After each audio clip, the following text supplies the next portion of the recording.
Hi everyone, this is Nibha Priya and you are watching my channel NP Health Vlog. This is the video from Pediatric Nursing. In today's session, we will discuss on reflexes. Yes, आज हम लोग बात करेंगे newborn के reflexes के बारे में. This is also very important topic for various exams purpose. कई बार इससे क्वेश्चंस आया है. मोस्टली पूछे जाने वाले रिफ्लेक्सेस हैं Moro reflex, Babinski reflex, plantar reflex और पैरासूट रिफ्लेक्स. इन सब से क्वेश्चंस आ चुके हैं एम्स भुवनेश्वर के एग्जाम्स में. तो हम लोग इस वीडियो में कॉन्सेप्ट को अच्छे से समझेंगे और एज पॉसिबल क्वेश्चंस भी करने की कोशिश करेंगे. सो स्टार्ट करते हैं. प्रेगनेंसी और डिलीवरी के बाद सबसे इम्पॉर्टेंट काम होता है न्यूबॉर्न बेबी का चेकअप.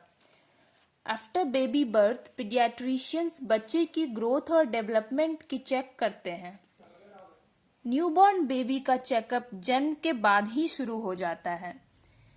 न्यूबॉर्न बेबी के चेकअप के दौरान बच्चे की हाइट, लेंथ, एब्डोमेन और हेड सर्कमफ्रेंस को भी चेक करते हैं. बच्चे के जन्म का पहला साल बहुत इम्पोर्टेंट होता है. इस टाइम में बेबी ग्रोथ करने के साथ ही चलने लगता है. बच्चे के जन्म के बाद डॉक्टर बच्चे में रिफ्लेक्स को भी चेक करते हैं. सो न्यूबॉर्न बेबी का रिएक्शन देना ज़रूरी होता है. इसके लिए डॉक्टर बेबी के हाथ में उंगली रखकर मुंह में टच करके चौंकाने के लिए थोड़ी तेज आवाज जैसी एक्टिविटीज करके बेबी में रिफ्लेक्स को चेक करते हैं. सो बेबी एक यूनिक सेट ऑफ रिफ्लेक्स के साथ बॉन्ड होते हैं जो कि बेबी के हेल्थ और डेवलपमेंट के बारे में बताते हैं. And within the first minutes after birth nurses and doctor assess these reflexes. So what is reflex यानी रिफ्लेक्स क्या होते हैं. तो रिफ्लेक्सेस आर इनवॉलेंट्री मूवमेंट्स और एक्शंस. रिफ्लेक्सेस एक इनवॉलेंट्री मूवमेंट या एक्शन होते हैं. ये मेनली न्यूबॉर्न बेबी में पाए जाते हैं. न्यूबॉर्न बेबी के brain activity, central nervous system की एक्टिविटी और पेरिफेरल नर्वस सिस्टम की एक्टिविटी को बेबी में रिफ्लेक्स के थ्रू चेक करते हैं. सो अब देखते हैं न्यूनेटल रिफ्लेक्स के कौन कौन से टाइप हैं. What are the types of neonatal reflex. इसको पहले जो है हम लोग यहाँ टोटल 18 रिफ्लेक्स को डिस्कस करेंगे. मैं सबसे पहले ऑल रिफ्लेक्स को लिस्ट आउट कर देती हूँ. उसके बाद जो है हम लोग वन बाय वन सारे रिफ्लेक्स को डिस्कस करेंगे. तो सबसे पहले टॉप से शुरू करते हैं. टॉप पे आता है आई. तो आई से स्टार्ट करते हैं. तो reflexes of eye is blinking, pupillary reactions, doll's eye. आंख के बाद नाक की बारी आती है. तो reflexes of nose is sneeze and glabellar. आंख नाक हो गया तो अब मुंह की बारी. So reflexes of mouth are rooting, sucking, gag, extrusion, cough. अब बारी आती है एक्सट्रीमिटीज की. So reflexes of extremities is grasp, Babinski. And अब देखते हैं मास रिफ्लेक्सेस की. मास रिफ्लेक्स में आता है मोरोज, पेज रिफ्लेक्स, टोनिक नेक रिफ्लेक्स, गैलेंट रिफ्लेक्स, डांस और स्टेपिंग रिफ्लेक्स एंड लास्ट है क्रॉल. तो ये टोटल 18 रिफ्लेक्सेस हैं जिसको कि हम लोग वन बाय वन डिस्कस करेंगे. तो स्टार्ट करते हैं आई के रिफ्लेक्स से. सो आई के रिफ्लेक्स में हम लोग देखेंगे blinking reflex, pupillary reaction and doll's eye. तो सबसे पहला है ब्लिंकिंग रिफ्लेक्स. ब्लिंकिंग रिफ्लेक्स क्या होता है एंड ब्लिंकिंग रिफ्लेक्स में एक्सपेक्टेड बिहेवियरल रिस्पॉन्स क्या होता है बेबी का, और एज ऑफ अपीयरेंस क्या है और एज ऑफ डिसअपीयरेंस क्या है. सो एज ऑफ अपीयरेंस सब में सेम है, बाय बर्थ ही होगा सारे रिफ्लेक्स में, बट एज ऑफ डिसअपीयरेंस ये डिफरेंट है. सो एज ऑफ अपीयरेंस हम लोग नहीं बात करेंगे, ओनली एज ऑफ डिसअपीयरेंस के बारे में बातें करेंगे. So blinking reflex, in this infant starts blinks at sudden appearance of bright light or approach of any object towards eye. Blinking का मतलब ही होता है कि आंखों को झपकाना। सो ब्लिंकिंग रिफ्लेक्स में क्या होता है कि जब भी कोई sudden appearance of bright light या जब कोई भी चीज़ बेबी की तरफ आ रही होती है तो बेबी जो है वो आई को ब्लिंक करता है। As you can see here in screen video कि बेबी जो है sudden appearance of bright light में ब्लिंकिंग रिफ्लेक्स दे रहा है।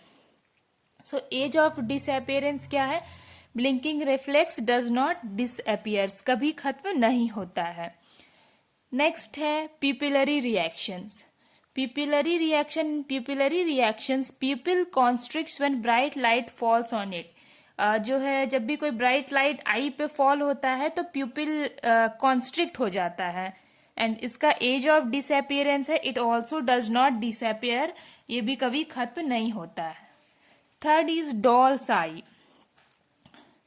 डॉल्स आई में क्या होता है कि as head is move to right और left, eye lag behind and do not immediately adjust to new positions.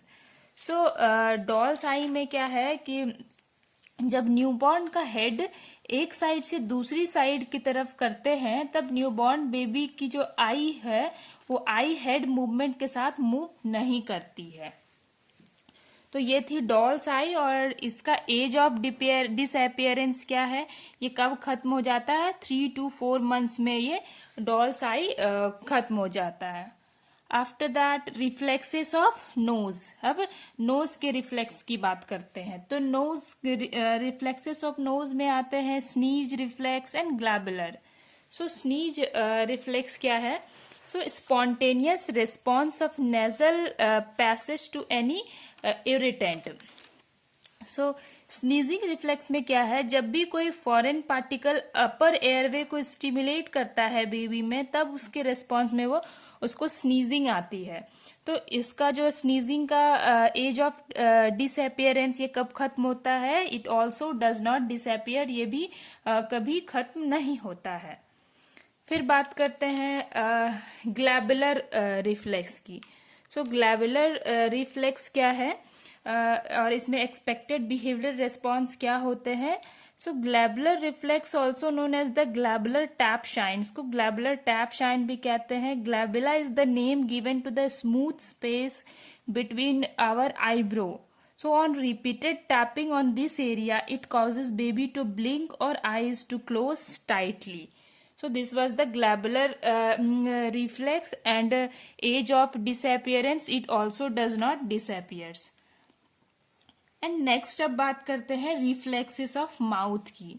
तो माउथ के रिफ्लेक्स में जो सबसे पहले आता है वो रूटिंग है, रूटिंग रिफ्लेक्स, फिर सकिंग रिफ्लेक्स की बात करेंगे, फिर gag reflex, extrusion and coughing reflex. तो सबसे पहले देखते हैं रूटिंग रिफ्लेक्स। रूटिंग रिफ्लेक्स क्या है? The infant turns his head towards any object that touches his cheek and actively seeks the nipple and begins to suck. Routing reflex में क्या होता है? इस रिफ्लेक्स में जब भी न्यूबॉर्न बेबी के चिक और लिप्स को टच करते हैं तब न्यूबॉर्न अपने फेस को स्टिमुलेटेड साइड की तरफ कर लेता है। और जो है इसका एज ऑफ डिसअपियरेंस क्या है, यानी ये कब खत्म हो जाता है? ये 3 to 4 months में ये डिसअपियर हो जाता है। फिर बात करते हैं सकिंग रिफ्लेक्स की। So sucking reflex, in sucking reflex baby begins to suck in response to stimulation of circumoral area. Circumoral area बोलते हैं, मुंह के आसपास का एरिया है उसको सर्क्यूमोरल एरिया बोलते हैं। जब इस एरिया में स्टिमुलेशन होता है तो बेबी जो है सकिंग रिस्पॉन्स देता है। तो सकिंग इस रिफ्लेक्स में जब भी न्यूबॉर्न के लिप्स को टच करते हैं और उसके माउथ में कुछ भी एंटर कराने की कोशिश करते हैं तो न्यूबॉर्न जो है वो सकिंग करना शुरू कर देता है। तो ये थे सकिंग रिफ्लेक्स। उसके बाद आते हैं gag reflex. So gag reflex में क्या है? In gag reflex stimulation of posterior pharynx of by food और suction causes infant to gag. So gag reflex में क्या है? कि पोस्टीरियर फेरेंजियल पार्ट में जब स्टिमुलेशन होता है, जब स्टिमुलेशन के कारण बेबी के स्टमक कंटेंट का रीगजिटेट होना यानी बैक फ्लो होता है। सो गैग रिफ्लेक्स कब डिसअपियर होता है? परसिस्टेंट थ्रू आउट लाइफ, ये भी थ्रू आउट लाइफ रहता है gag reflex. After that coughing reflex आता है। सो कफिंग रिफ्लेक्स में क्या होता है? In coughing reflex irritation of mucus membrane of larynx causes cough. So in coughing reflex में क्या होता है? जब कोई फॉरेन पार्टिकल लोअर एयरवे को स्टिमुलेट करता है तब उसके रिस्पॉन्स में बेबी जो है कफिंग रिफ्लेक्स देता है या बेबी में कफिंग रिफ्लेक्स देखने को मिलता है। तो ये भी है एज ऑफ डिसअपेरेंस इसका है परसिस्ट लाइफ लॉन्ग ये चलता है। फिर बात करते हैं एक्सट्रूजन रिफ्लेक्स की। So in extrusion reflex when tongue is touched और depressed infants response by forcing it outward. जब टंग को टच या डिप्रेस किया जाता है तो इन्फेंट्स जो है रिफ्लेक्स देता है उसको आउटवर्ड्स की तरफ फोर्स करके। तो एज ऑफ डिसअपियरेंस क्या है एक्सट्रूजन रिफ्लेक्स का?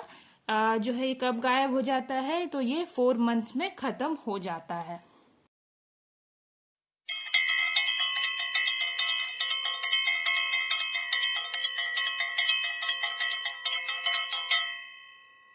If you like my videos, please do like, share and subscribe my channel and don't forget to press the bell button.